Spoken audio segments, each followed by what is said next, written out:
another episode. We have Brian Ward in the podcast today. So Brian is a competitive bodybuilder and also an online coach. I've known Brian for a good few years now. Brian's based out of Derry, and he's one of the most experienced guys in terms of competing, and his coaching business is absolutely flying it. So Brian is one of the guys who is coming out of COVID with an even stronger business than before COVID. So he's definitely adapted. But just in terms of competing and being in the industry in Ireland, he's one of the top guys. So Brian, I want to welcome you on, and I suppose this is your platform now to tell us a bit about yourself anyway. So have at it. Cheers, Ian. Again, thanks for having me. We'll just start with basically where it all started. I'm competing since 2013. Mm-hmm. So before that, I would say maybe training on and off. And I would say back in the day, it was basically for the disco muscles. We were just training for the weekends. Yeah. No real seriousness, no real structure, and just enjoying training. And it just got to a stage where you started out a wee bit of muscle, and a few people started noticing, because I was literally 9 stone, pure skinny, no genetics, like everybody. You wouldn't have looked at me and said that boy's going to be a bodybuilder. And it kind of fueled me a wee bit, because I would see guys starting to put on size, and I would thinking, I need to get bigger, I need to get bigger. And I would always say to somebody, what do you think? Do you think I'll do a show? And they're going like, no, you're too small. Yeah. And that just fueled me on mentally. I thought, right, I'll show you. So eventually in 2012, I started taking it a bit more serious. We went and started the prep in 2013 for my first show. Now, I went on and won that show. The prep, it was literally, there was no fancy stuff, complete basics. We just literally tapered food down. I was on Extreme Gym at the time, and there was a guy in there named Stuart. He was a good bodybuilder. Yeah. He kind of kept an eye on me, kind of kept me right, but I was basically doing a diet myself, so it was a big learning curve. Yeah. And from there was no fancy cheat meals. It was really old school. And we just went on and we done the show, and we won the first timers. So for me, that was kind of, at the time, it was a big shock going on the shows. You're thinking, geez, I'm dying here, this diet, because I never dieted before. Yeah. It was completely new to me, and it was a big learning curve. But once I won that show, it just sparked something in me, and I thought, this is what I want to do. Like, I think it was the challenge more than anything, the mental challenge of it, and then obviously you fell in love with the whole process and seeing your body change. So that was just literally me addicted to it then. After that, went on to do. I think I competed nearly every other year. Yeah. We went on. We won the PCA novice. We won the NABBA class 2, and then we went on. Then I had a couple of second and thirds in there, so I'm not going to make a sunshine around. Still pretty good. Yeah. There was a few defeats in there, but to be honest, I think you need the defeats in there too to kind of refine you. Yeah, 100%. Refine your character, number one, and kind of keep you leveled as well. You know, the guys that beat me back then were good guys, so that fueled me even more. Yeah. And then 2019 we came back. The NABBA show. This one still stings me, because I came second in the NABBA class 2. Ross went on to 1. He went on to 1 overall. It was so close. Yeah. And you were just saying, "Well, that should have been mine," you know. But we dusted it off, and we did the PCA 3 weeks later, which I won my class and then won overall. Yeah. So that for me, winning that overall was like, it sounds stupid, but it was like just basically refining you or basically I'm a bodybuilder now. It kind of gave me that kind of sense of this is where I need to be. This is where I belong type thing. Yeah. And I can call myself a bodybuilder, you know, because winning the classes was good, but back in my head, I always just wanted to get that overall title, be last man standing. Yeah. And that would basically define me as a bodybuilder. That's just a wee personal goal I had in my head. I'd be the exact same as you. Like, I had one overall yet, and I would have thought years ago that you know, it's impossible. Like, literally, I would have thought there's no way. I was like confining myself. And as the years go by and I get better, and I like dramatically gotten better the last few years, and I'm like, yeah, it's possible. It's very possible. It's really realistic. And it's funny because I think you probably get this as well, is that, you know, like how much you believe in yourself. It's like you need a balance of both. You kind of sometimes need a win. You need something to, like, you know, give you momentum. but at the same time, you need to be humbled as well. So like sometimes, like getting those kind of defeats or coming like really, really short, it's good for you as well. It's like a balancing act, because like I know I went for years, like I competed since I was 17, like in 13 years competing, and I did every year, year after year, because I just loved it. But I wasn't really making massive improvements, like, and I was doing it on my own as well. So I was like, and it's funny because at the time, and we're going to talk about this later on, but how much the industry has grown. I know when you started out, it was like 2012ish, but like I started out in the like 2008, 2009 kind of time. There was no Instagram, there was no YouTube. I think wasn't even a thing. YouTube probably just came about, but we were using the boards, so we're using like all the bodybuilding boards, and I was like, it's funny when you look back, the information that you had back then, you thought you knew everything. And you look back, you're like, a clue.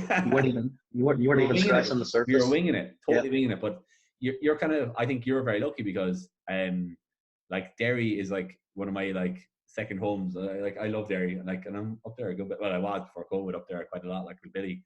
But like Derry is one of these places that's like, it's like a mini mecca for bodybuilding, because it's just one of those towns. It's a working class town. There's like a lot of guys are just like blue collar that just work, and there's something about Derry that I love, and I find really kind of, it's very real. It's very raw and very real up there, and people won't bullshit you up there. It's one of those towns that, like, there's no bullshit. They say that it is, but that's that's one of the, like, if I could grow, like, I suppose in terms of like for bodybuilding, if I could have spent those formative years anywhere, it'd be Derry, because it wouldn't be Dublin or Galway, it would be Derry, because just the quality that came out of there for a long time. It's a lot of that's down to Dave Fox as well, and a lot of the lads up there, and Billy. But I suppose the support and the people around you. Because I was telling someone the other day, is like, when I started doing bodybuilding in Limerick, and Limerick is now, for fitness, Limerick is pretty big for fitness. It's pretty big, like, it's it's one of the kind of main places for fitness. There's a lot of competitors out of Limerick, but at the time when I started, all the kind of better quality competitors had gone. They'd left, or they'd stopped competing. They'd kind of just gone quiet. And so, like, it was kind of like we have a soccer team, and like you have a really good run, and then it's like, be in between, there was like, I felt like there was no one around me to like help me. So I was like, I was kind of doing it on my own. And it's funny now, there's such a resurgence now, and it's so popular. But I remember when I was in school, obviously you started in your early 20s, I'd imagine, right? Early 20s, or? I actually didn't start training. I left in a weight day. I was like 21. Okay, yeah. So I started late. I started very late. When I started, I was like 16, 17, and I used to play sports, and I was in school, and I always find this story funny, because there was a teacher in school, and I used to play rugby, and I was pretty good, like, and there was I was really fast. That was the thing. I was really, really, really fast, like very, very, very fast, and very skinny, very fast though, so could burn people down the sides. But I remember there's a teacher in school, and he would pull me out, like, literally any chance he could. He knew that I was starting bodybuilding and not stopping rugby. He would literally pull me out of classes, like, and sit down and have a chat with me, and not a nice chat, a very, like, this is telling me all the bad things about bodybuilding, and you're gonna have a heart attack, and this is like, it's really bad. And he was going on like as if I was taking up heroin or something, but he was so against it, and I knew I wanted to do it, but because I was leaving one thing, and I was an advantage to him, he made my life very hard. He actually pulled me out of classes all the time. He'd stop me. He'd make kind of like make an example of me, like. I was like, went to a casual school as well, but it's like, it was a rugby school, but I was like, that actually made me more want to go against him and be like, fuck you, and get into it. But exactly. When again, back then compared to now, like, it's such a mainstream thing now. But I remember when I was doing it, like, I was the biggest outcast ever for doing it. I honestly was such an outcast, and I was okay with that. Even going to college, like, I missed out on a lot of things in college, an awful lot of things. Like, I didn't go into J1 because I'd miss I wouldn't be able to train, and I wouldn't be able to eat properly, and I didn't want to eat like a student. So, like, I missed those things, but at the same time, I'm glad I stuck to my guns, and kind of like, I did what I knew I had to do. because Yeah. I think all those things along the way that you say like, oh, I missed out on this, I missed out on that, really didn't miss out on anything because you're following your path. That the stuff you missed out on Yeah. was someone else's path, and that's okay. Like you probably see it yourself as well. Like over the years, there's probably things that that you have to sacrifice, and it's one of those things that I think that if people want to be really good, like excel, and this is for anything, but especially in bodybuilding, where food and everything really matters. If you want to excel, you have to commit to the fact that like you're going to make sacrifices. There are sacrifices, and it's all well and good for someone to be like casually dieting and wants to lose a bit of weight, or whatever, a gen pop person. But we're in an extreme sport, so there's there's an extreme requirement. And one thing that kind of irks me, and you've probably seen it too, is that there's people who have competed before, and I'm not throwing shade on anyone's name, I'm not going to mention names, but there's a few of them, but they might have competed before, done one show or two shows, and then they'll come out and they have a big following on social media, but they'll come out and they'll bash the shit out of bodybuilding. They'll go on and say like, no, it's it made me, it gave me this, gave me that, it gave me all these disorders and all these things. And it's like, no. You probably had those before you started. They just made it worse. But really, you knew what you were getting into, kind of thing, The thing is, I see a lot of people, they try to go from one extreme to another. Like for us, like this process, obviously I'm 8 weeks out at the minute. This whole process is so simple. Yeah. I'm not struggling at all. The food's good, the training's good, the energy's good. The guys that's passionate, they're just inexperienced. They're going from one extreme. They could be eating takeouts every week. They're bad routines. They've got bad habits, and they're going from one extreme to another. So when they go on day at bodybuilding prep, it's a big shock to the system. So for us, it's a lifestyle, and if it's done properly, you can keep your food high the whole way, and you don't have to starve. You can get in shape. That's what's wrong with a lot of people. A lot of people is quick to cut calories, do stupid amounts of output, and the end look is it's not good. It's a stringy look, and at the end of the day, if you do cut calories too much and you do too much cardio, you do mess up hormone levels and different things. But again, it comes down to experience. And for these guys that does bash it, it is an experience at the end of the day. Like for me or you, we know how to do things now in a certain way because of experience. Like you could read as many books. I feel like this is where I think we kind of come on their own, because you can read as many books as you want, do as many courses online, but until you're in the trenches, kind of doing it yourself, seeing how things feel, you can't exactly relate to everybody. And the thing is, not everybody's going to want to go as extreme as me or you. The diets that we do, the condition that we get. So in fairness, when it comes to like our clients, we can relate to them more than ever because we're going to take it further than they ever need to go. So like I think the guys that do the 1-2 shows, they're doing it for the wrong reasons as well. They're doing it for likes, they're doing it for Instagram.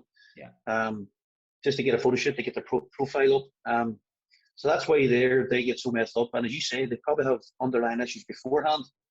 And they're not in a good place to start a prep anyway. So I think that's kind of where that kind of comes. It's one of those things that no one is denying that it's extreme in nature. No one ever said that. Like that was never a thing. And you see, there's two camps. One camp says that preaches balance and everything, but like you just said there, and one camp preaches no balance because there isn't.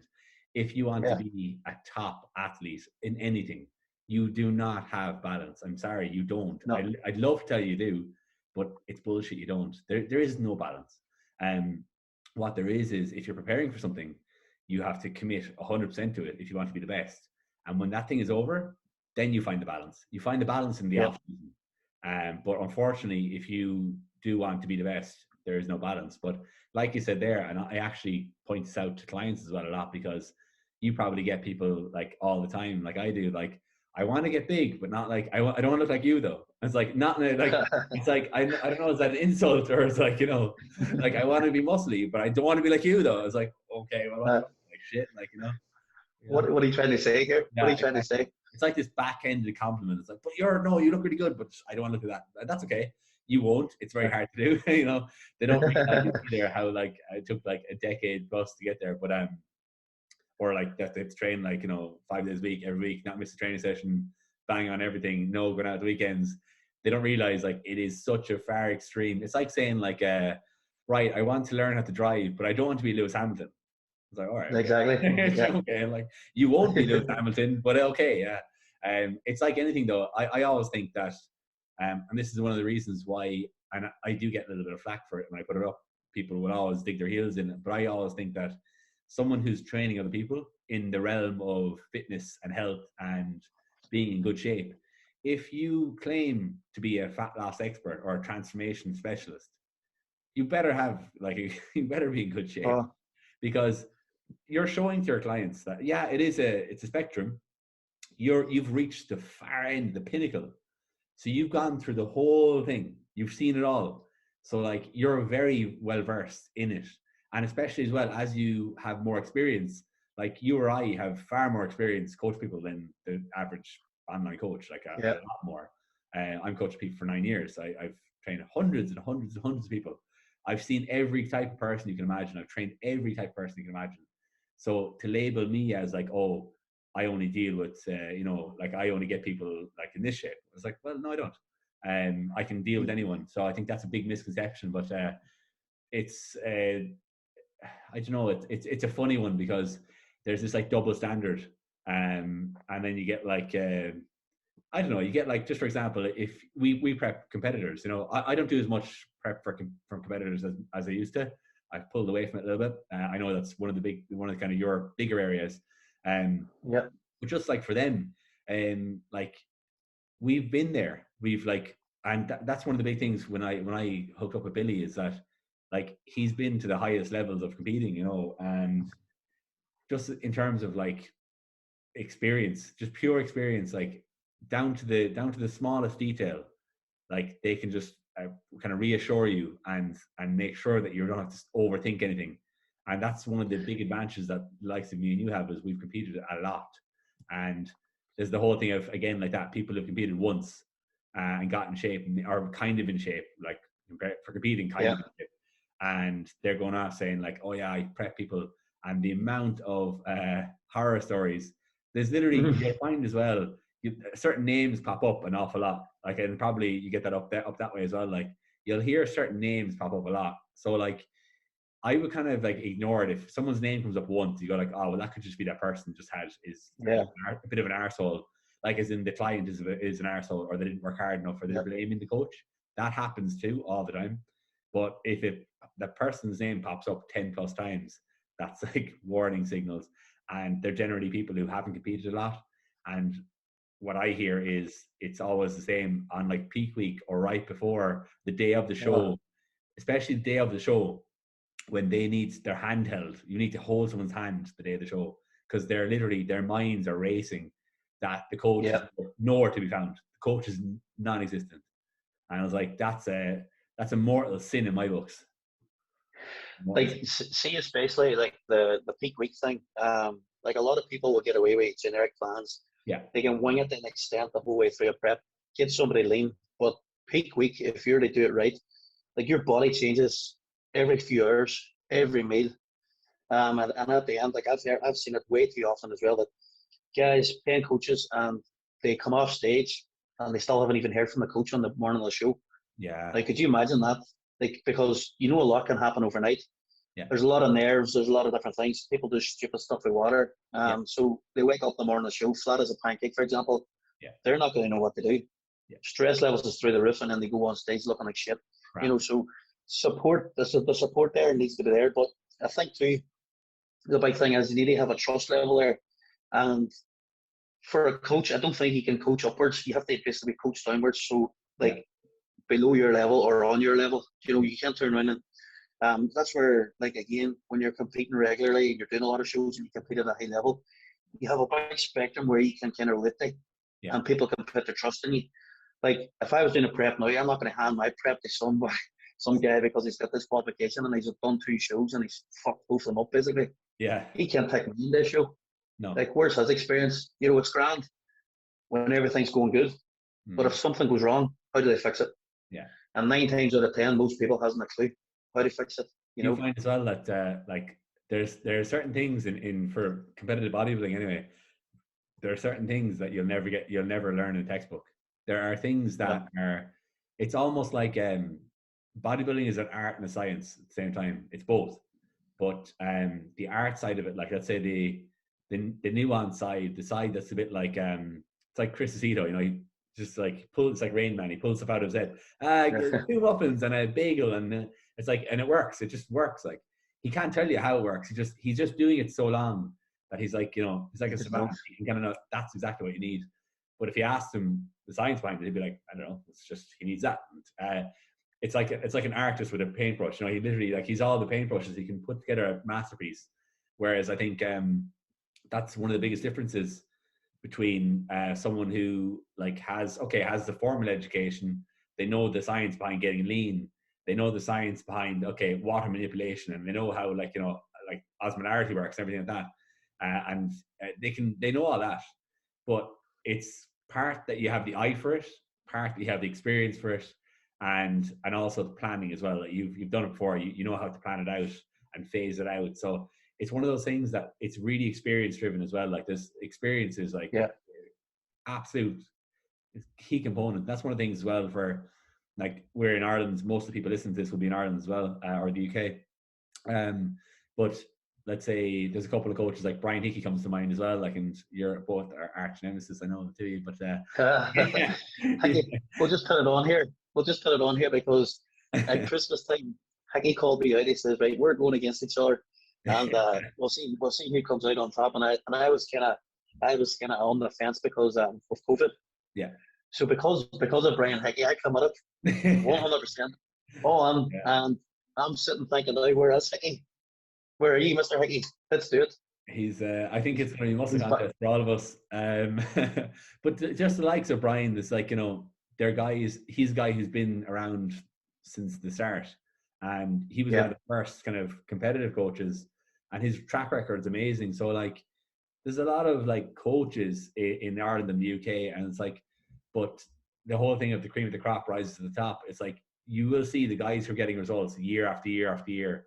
They're like, their business is always going. They'll never go away. So again, you'll see people who, and I think as well, a lot of it's passion. If you're really passionate about it, like, you'll do it. I don't coach people for competing because I like making more money. I coach them because I like it. Like, the money I make off them for how much time I put into them is not worth it. For the amount of time I put in, I could probably double my money. I could make double the money on coaching Gen Pop. But I just like coaching people for competing. And Billy could say the same thing. He doesn't need to coach me at all, but he doesn't need the extra stress, but he just enjoys it, like, you know.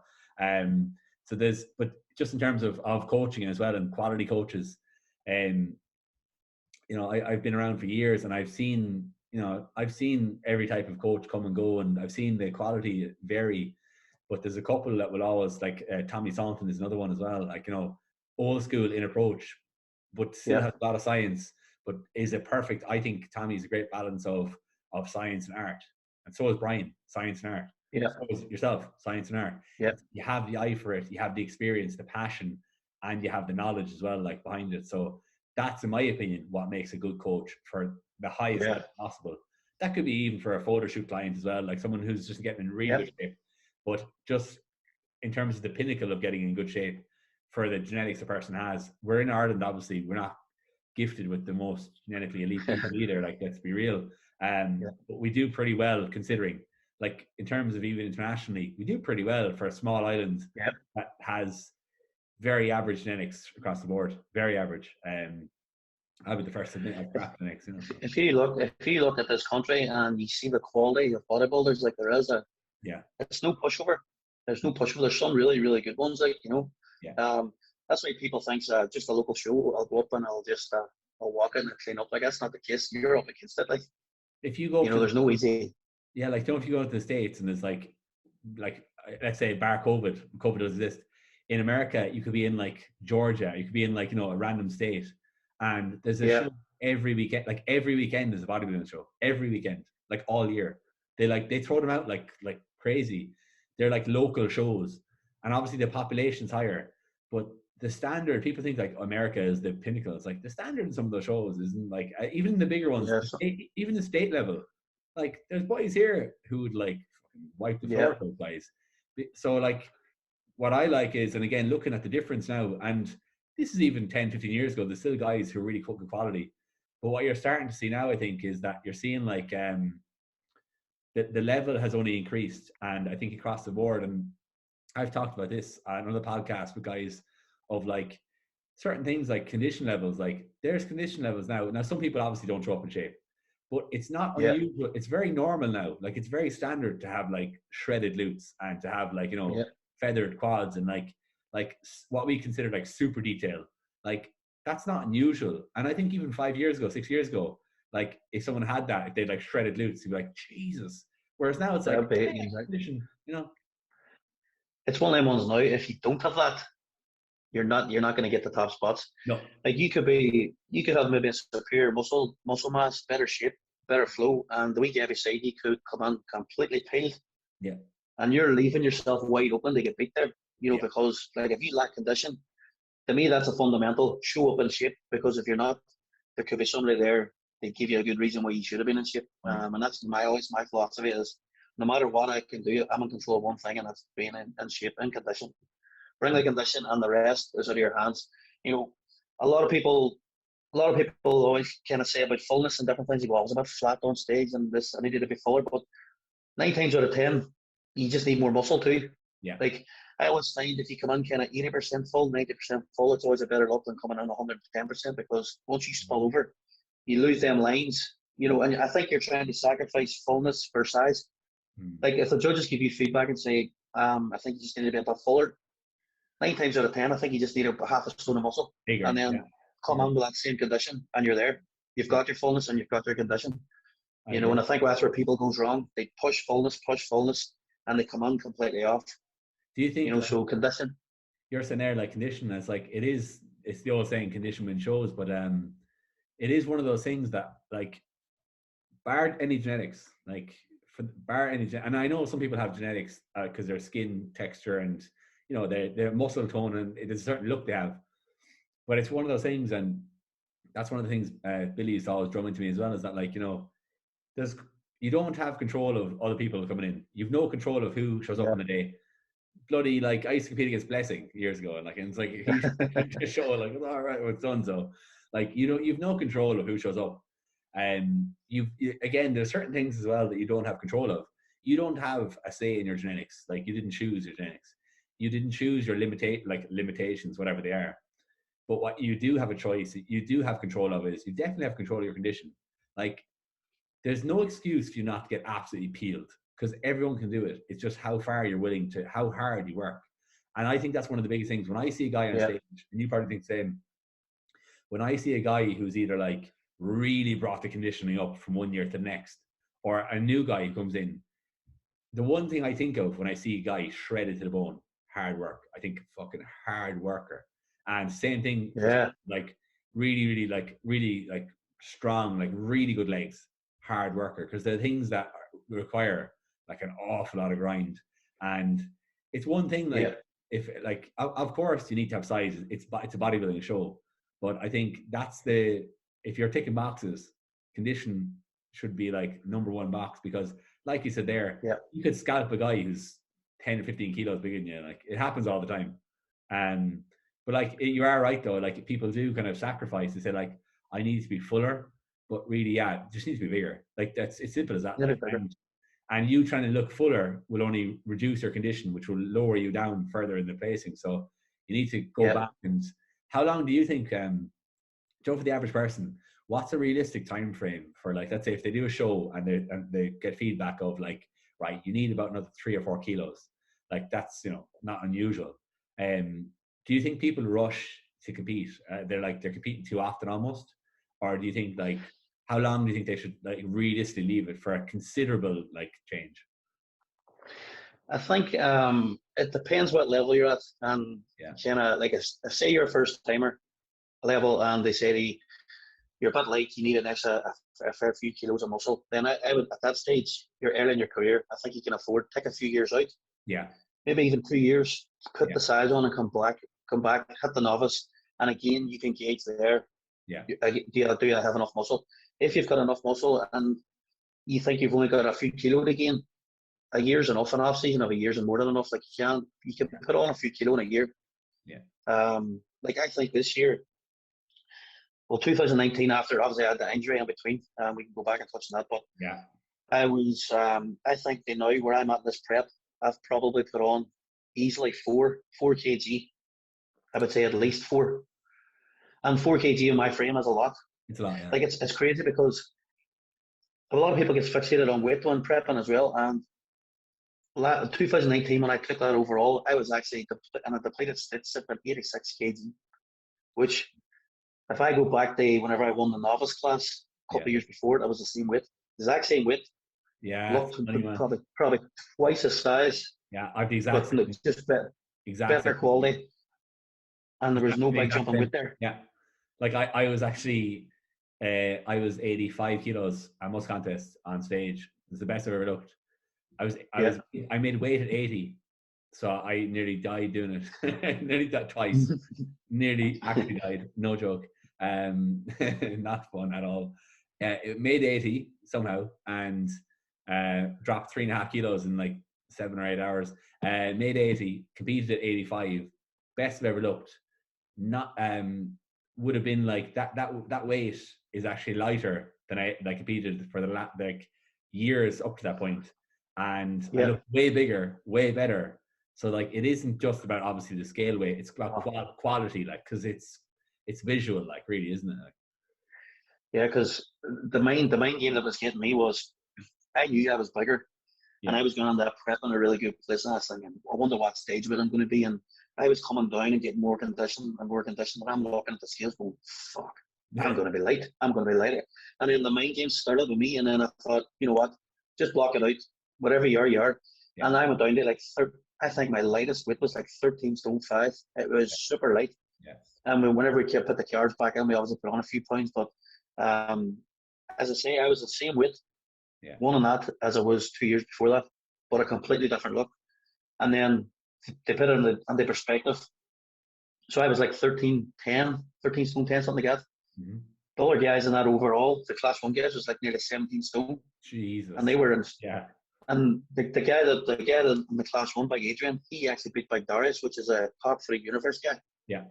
Yeah. So Big Adrian was in shape that day, and it was going to be a tight run anyway. But I think just condition and overall shape won. But they put in the spec, I was like 13-10, and he was like nearly 17. So big. That shows you where width doesn't matter on stage. It's just an illusion. Quality, yeah. Yeah. And just in terms of as well, like I wanted to touch on your injury because you said it earlier, but you had a major, like what some people would probably told you was a career-ending injury. But you want to talk about the injury you had? Yeah, well, so we did the PCA show, took overall everything on a high, and I kind of decided I'd leave it there. Yeah. But then obviously after a week of eating, this is literally whenever the PCA show, I was literally down for about 5 months at this stage. Yeah. So you were kind of in the zone like a robot. Yeah. And after the one, we ate up and kind of enjoyed ourselves for a week, and then we decided, wonder can I make the NABBA Worlds, which was 2 weeks later. Yeah. And at this stage, I was up 21 pounds. So it was like cheesecake, just eating everything in sight, 21 pound up, and I'm thinking, can I lose this weight? Yeah. So we depleted back down, and we got into the show, and we did the NABBA Worlds. We came 4th, which was a good result because I wasn't as tight as what I should have been, because obviously I had to lose all that water weight and fullness and stuff. But we did it for the experience, and it was good. It was good crack, and again, it was a good battle up there. So literally after that, a week later, we went on holidays to Portugal. So we were in Portugal, all-inclusive holiday, literally just chilling out.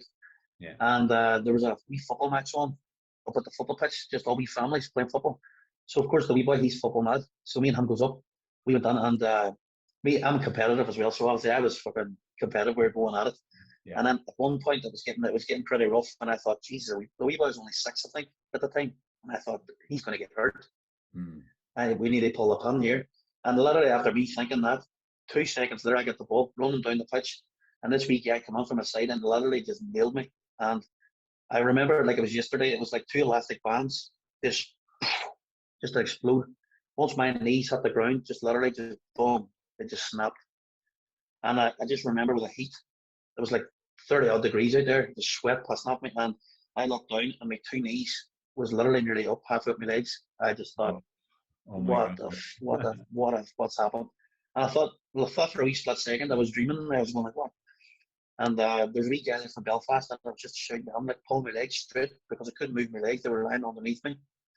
So he pulls the legs straight, and the kneecaps kind of came back into place. Yeah. And I was just sitting there going like, what's going on? So the wee boy, he runs down going, Mommy, Daddy broke his legs. And she's going, fuck. So she lands up. It was a whole ambulance job, like, rushed straight to the hospital. They literally plaster Paris with 2 legs straight and just says, you need to go home for surgery. And I was going, right. And at this stage of the game, I was just thinking to myself, you're done. Like, what have you done? Yeah. It was so silly how it happened. Yeah. And it was so severe. It was just the thoughts that was going through my head it was crazy. Yeah. So, long story short, we basically 2 o'clock in the morning, we had to get a private ambulance back to the hotel, and then we had to figure out how we're getting home. So, jumped up. One of the guys actually is on my team, but Gavin, he actually worked for Aer Lingus at the time, and he got me a flight, because the flights were like completely booked up. It was holiday season; there was no flights. Yeah. He got me a flight, and with Aer Lingus. But the thing was, you weren't allowed to fly with 2 legs straight, because you were a flight with like a hazard. Yeah. So I had to get Rachel to break the plaster of Paris at the back, bend my legs, try and bend my legs, push me into a taxi, and I couldn't even stand up. And we got to the airport, and the wheelchair guy took me up to the plane, and you had to get a form, a fit to fly form, basically. Yeah. Which you weren't fit to fly, so we had to we keep us off the record, but Rachel had to forge it just to get me home. So they literally said to me, you either get home or you'll have to stay here for like 8 weeks and get the surgery out here. So it was like, wasn't an option. So got on the plane, got home, and then literally within 3 days we got the surgery, reattached the 2 tendons completely snapped. Surgeon said it was like spaghetti in there.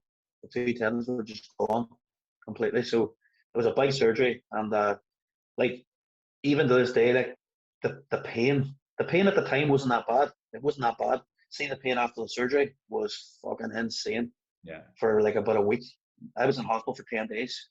They put steel wire in around the kneecap, and again, that never came out till like 3 months later. So the doctor, the way I've seen it, I was just saying to Rachel, like, this is me done, like, and she's going, no, you're not. The doctor said, like, the surgeon said, there's no reason why you can't walk again. Yeah. You might be able to run again. So I thought to myself, if I can walk again and I can run again, then I should be able to train again. Yeah. And I said to him about the bodybuilding, and he just goes, no chance. And I'm going like, oh, fuck me. So at that time, there was nobody else that I could find that had this injury, that did like weight training, powerlifting, anything that has made a comeback or made a recovery. So it was very frustrating in a way, but literally I just made a promise to myself. I said, look, I'm just going to do everything I can do in my power. I just felt in my mind that I was in such a high coming off them shows. Yeah. I said, this is not the end. This can't be the end. Yeah, yeah. And I just did every single day. Like, since I was in hospital, I haven't missed a meal. Yeah. 6 meals a day, every single day. I haven't missed a physio, and just did everything I could to basically come back. And like, literally, legs now, just over a year and a half later, are back to full strength. A lot of people, like, in the bodybuilding world, all local guys, everything, just that you're fucked. There's no chance. Like, we've got knee injuries. There's different people in the injuries, and if they're done, you'll never get the size back in the legs. But yeah. I was literally back in Pro Gym with steel wire in the legs, the straps on the legs, doing wee light leg presses, sled pushes, anything I could do to try and basically come back. And to be honest, we're 8 weeks out from another show, so we're back doing what we love, and the strength's back in the legs. Like, they're not 100%, but it's enough to get doing what it needs done. Like, so, yeah. It's not all bad.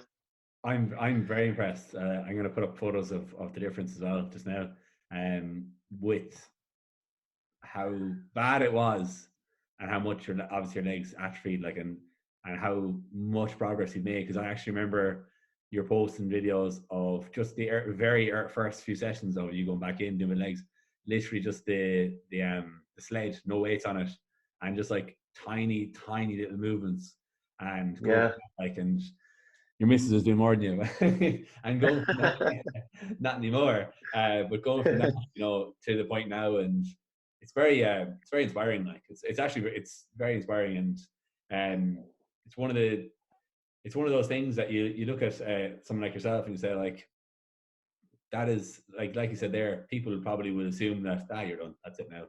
And yeah, people who have the balls and the fucking belief to say no, I'm not done, and yeah, go for it, and every day like show up. Like other people, like weaker people would have said, all right, well look, I had my run and that's it.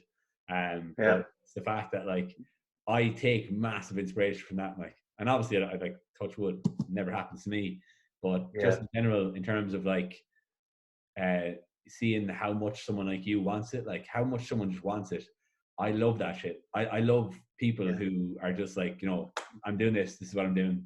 And especially as well in the face of people saying, you know, and you know what, as well, Brian, I'd say there's probably people delighted, like secret, like they're like, they were probably yeah. delighted that like, you know, who might begrudge you, like, or they might like say like, you know, they see his competition and be like, oh, that's, you know, it's sick, like, but there's probably people out there who probably like, oh yeah, Yeah, that'll do. That's an it's opening fun. out for It's me kind fun. of thing, you know.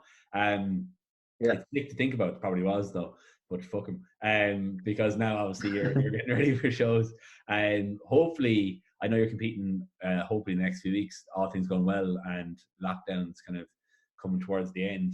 There's obviously now the good thing with the pros and most contests and all the American shows is that like those guys run a show no matter what, like isn't whether it's the yeah, UK yeah, or Spain or Portugal, like they're very professional and they're really good to deal with. And it's like even just the most contests and Brian, I don't know if Brian's listening, but like you know, how well they do things. I've been very impressed. I'm competing years and it's the professionalism of those guys is second to none. And yeah, hopefully at the end of this year, if you're still up for it, like we'll myself, yeah. you, Ian, a few other big boys will get into. Now I don't know what weight class going to be in by then, but I'm doing under 90s, so you might make it. Well, that's what I was kind of looking forward to because, like, obviously I competed in NABBA and the PCA, so the Yeah, muscle contest was like it was never my main goal. Like my kind of main goal was thinking NABBA Pro Card, PCA Pro Card, yeah, because like the NABBA Pro Card, obviously if you won the NABBA Worlds, you get the Pro Card, the Pro status, and I came fourth, and I wasn't even scratching the surface there. That so I know like even like Drew Walker won that show and deservedly so. He was really good. But that's not out of reach. Like I'm not gonna. I think I can get that. I think I can I take think that so top too. spot. Yeah, So that's more achievable goal. So then the muscle contest would be as obviously the IFBB Pro Card.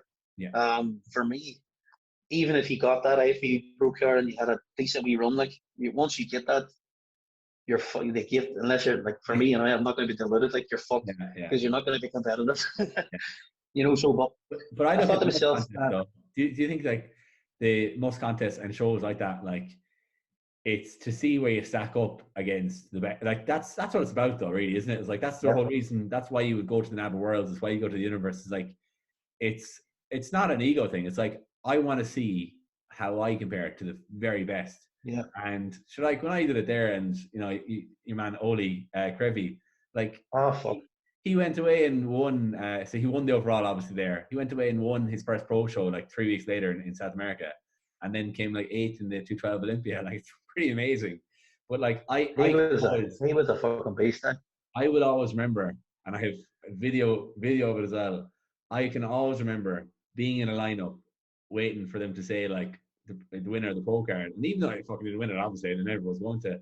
But it's like I can say that I was actually that was a moment in time where I was like, this is cool. Yeah, it's This fun. is really cool. Like, It's nice. Eh? it's Yeah, cool, and it's just like you get opportunities like that, and so like that's why I think it's amazing. Is you've got like all these international guys, you've got top guys. Show production is very good. It's very well run, and yeah, look, even if you think like fuck it, I might not, you know, whatever, even being a pro, that's yeah, not, you know, especially for the IFBB pros, because we both know that IFBB pros, I suppose one of the biggest things when people ask what's the difference between NABBA and IFBB, NABBA really is condition, size, IFBB is shape and yeah, structure. Structure and shape go a long way in the IFBB, especially in the pro league, yeah, a long way. Genetics carries people a bit further in the IFBB, whereas not that I'm not, well, obviously you need genetics in NABBA and PCA as well. That's a given.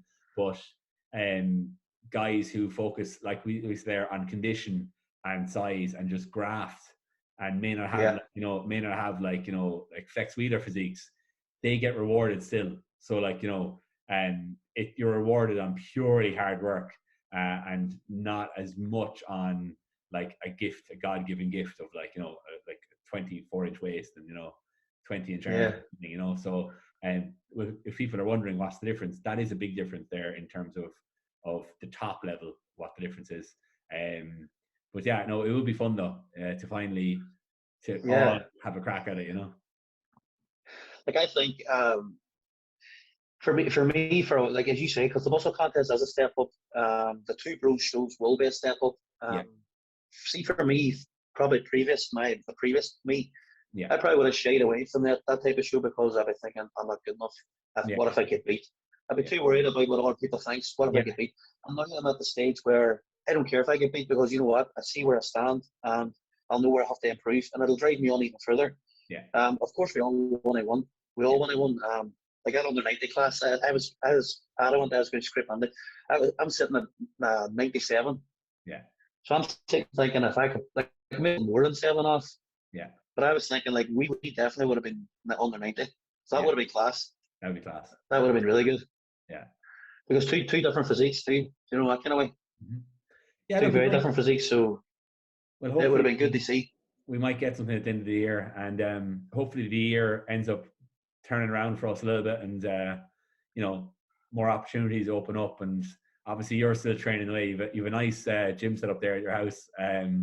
So that was a great call. But it's funny because like you have your gym set up there at your house, and it just shows you how much you want it, because you actually went away, put your money where your mouth is, put a good few grand probably down, did it all, and it's like someone else go like, oh sure, it's grand for him. He's I was like, yeah, sorry no, but you paid that with your own money.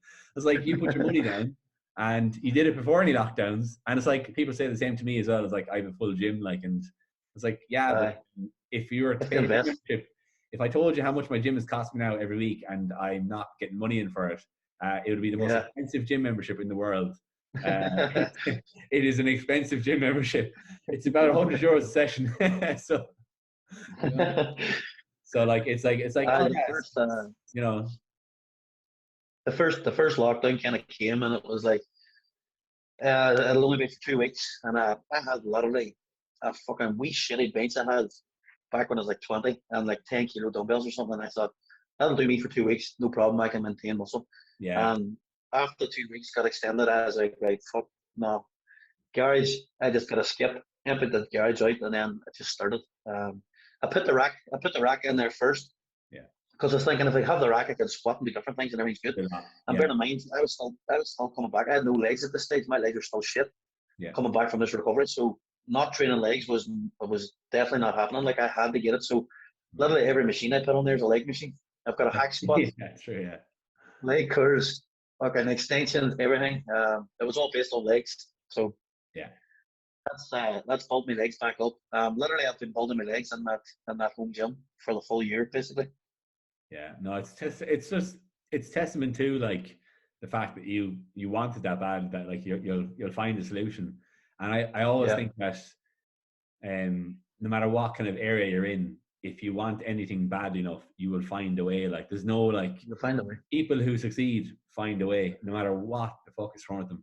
And it's one of the kind of the feathers in your cap is that you're driven to succeed, and other people hopefully can take inspiration from that. And I hope it never happens to anyone that's listening to this now, anything like that at all. But if it ever does happen, that that there's a way that you can get out of it. Well, you want it. There's actually been two guys since that. So big Connor McGee. Oh yeah. That snapped us, and then Aaron Hudson as well. And both guys basically contacted me straight away. And it was kind of nice on my behalf, because I was able to reassure them. I was able to tell them the process. Just wee tricks and things that I have done to help my recovery. And them guys are smashing their recovery. They're probably recovering with their fuck. Big Connor's back fucking training legs at fuck. Jesus. His legs haven't shrunk. But again, he's one of those guys that, like, I know Connor for a good while. It's like he's one of those guys that just, he eats, sleeps, and dreams, you know. Yeah. And it's like, the second that happened to him, I said to myself, fuck, that's awful. But I thought of you then, as I was like, he'll be like Brian, he'll be fine. He'll be back. And it's been very quick. It's actually amazingly fast. He's flying it, but really fast. No, it's just testament. But I think that's one of those things that if you look at bodybuilding, it's the mindset is one of the most when people talk about, okay, what positives come from bodybuilding, one of them is mindset, and like being able to 100%. go through the shit, like literally anything, and come out the other side and be strong. It's like people crap on bodybuilding a lot, but bodybuilding has an awful lot of positives, and it makes people like literally iron will. And I do believe that if you can get discipline for this, you can apply that discipline for anything, whether it's business, whether it's work, anything. It's like, it's one of the most powerful tools for making, whether you're, I'm not going to say making a man, because women can be too, but it's like making a person a really strong person, mentally and physically, mentally making them strong as well. So what I want to do is just thank you for coming on, and it was a good chat, and hopefully people can get some good info out of this. Brian, you have an online coaching business, and I suppose what I want you to do is let people know where they can get a hold of you, or where they can follow you and follow your kind of journey towards competing. So do you want to just give us the quick details there? Well, Instagram, obviously, bwardy1986, and then the website for the coaching is www.prepbywardy.co.uk. All information's there. As I say, I keep kind of trying to post educational stuff, as much information about my journey, clients' journeys, and just trying to, and the hope that you can help someone along the way. You know what I mean? The same as yourself. Yeah. Like the whole thing with this online coaching for me was basically to try and give back. All the information, all the knowledge I've gained over the years. It's good to kind of give it back, because you're so passionate about it. It just comes so easy and so natural. And again, you're in the same field, you're in the same place. So, Instagram, on the website, we can get found there. I'll leave the links there just below, and the links will be in the description as well to find you. But thanks a million for coming on, and best of luck for the next few weeks anyway. So appreciate it, man. Thanks a million, mate.